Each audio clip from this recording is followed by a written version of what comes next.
করব শ্রীমদ্ ভগবদ গীতার 10ম অধ্যায় বিভূতি যোগের 31 নম্বর শ্লোক।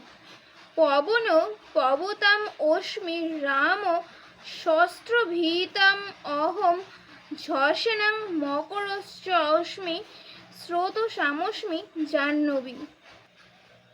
অনুবাদ: পবিত্রকারী বস্তুদের মধ্যে আমি বায়ু, শস্ত্রধারীদের মধ্যে আমি পরশুরাম, মৎস্যদের মধ্যে আমি মকর এবং নদসমূহের মধ্যে আমি গঙ্গা। তাৎপর্য: সমগ্র জলচর প্রাণীদের মধ্যে মকর হচ্ছে বৃহত্তম এবং মানুষের কাছে দারুণ ভয়ঙ্কর। এভাবেই মকর শ্রীকৃষ্ণের প্রতীক।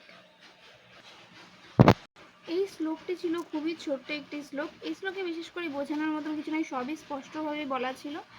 তবে একটা কথা এই পর্যন্ত বলা হয়নি যে গীতা পাঠ করলে সন্ধেবেলা কিন্তু একটু সন্ধ্যের পরে কীর্তনও করতে হয়। আপনাদের কাছে যদি জানা না থাকে যে কী দিয়ে কীর্তন করবেন, তাহলে নামহট্ট পরিচয় নামে একটি বই পাওয়া যায়। এর মধ্যে আপনারা কীর্তনের সমস্ত গান পাবেন। এই যে দেখুন, এখানে সমস্ত গান লেখা আছে। সন্ধ্যেবেলায় বসে আপনাদের কাছে কোনো কর্তা না থাকলেও বেশ সুন্দর করে আপনারা এই গান এমনিই করতে পারবেন। ধন্যবাদ।